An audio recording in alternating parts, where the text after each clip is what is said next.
pavyzdžiui, dukra, kuri gimsta po prarasto vaiko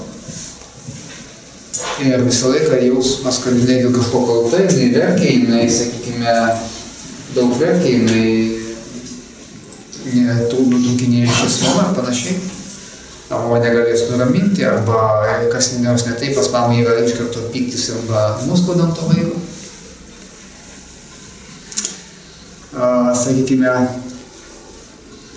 taip kad, pavyzdžiui, gali būti tai, kad jinai yra gimusi po prarasto vaiko ir tada gali būti, kad trūksta širdyje vietos prarastam vaikui ir atitinkamai vaikas, gimęs vaikas, jis išreiškia prarasto negimusio vaiko galbūt jausmus, jeigu jis yra nematomas, nemylimas arba nereikalingas, lyg nereikalingas. Taip?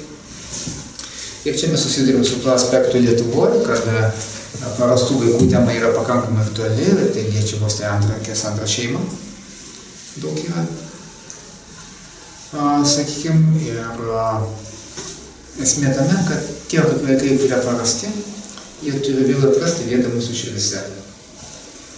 Kad tiek mama, tiek tėvas turi pripažinti, kad tie vaikai, kuriem nepavyko gimti, ar dėl to, kad jų buvo atsisakyta, ar dėl to, kad, sakykime, tik gausi savaiminis paradimas, jie yra mūsų vaikai.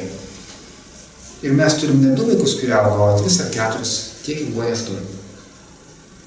Ir duoti tą vietą širdyje, pripažinti tai. Tai yra procesas bendras ir vyro ir moters.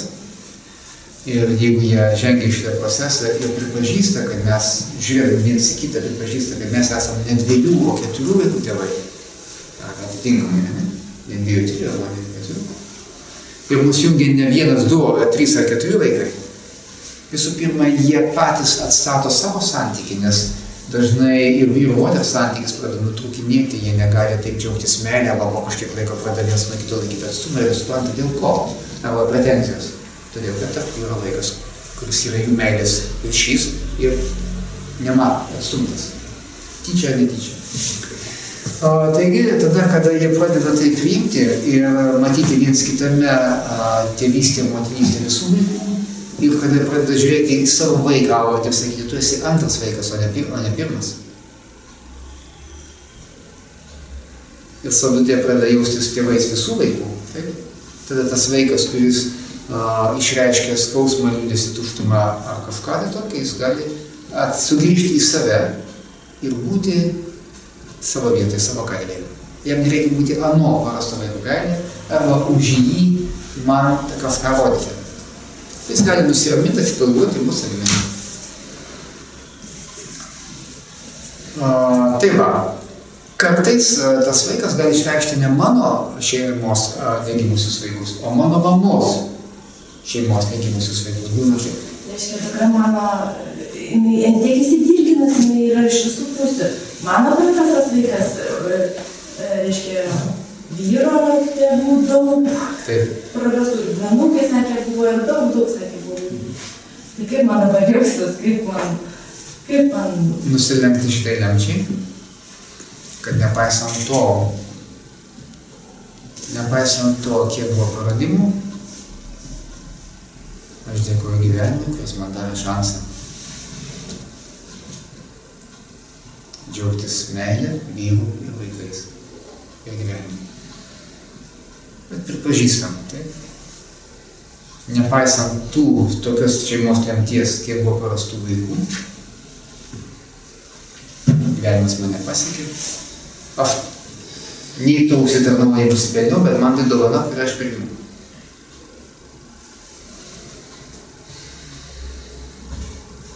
Ir todėl vertinu savo gyvenimą ir sukursiu jame kažko gražaus. Toks kodinis raktas.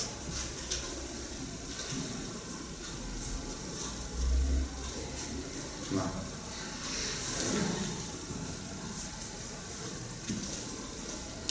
O jeigu jaučiat, kad vaikas jaučiasi lyg atstumtas nereikalingas vaikas, tai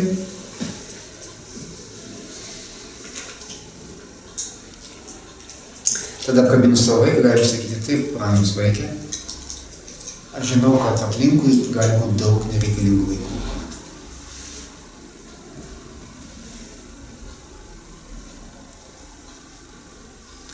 ir aš priimu jų likimus.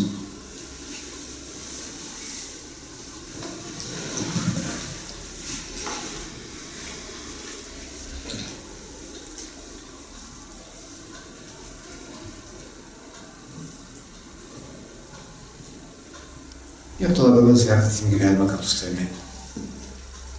Toksai išsakymas be žodžių savo vaikui, taip? Dažnai būna, mes susigrįžame atsakomybę, kad aš atsakau už šitą santykį į tuos vaikus.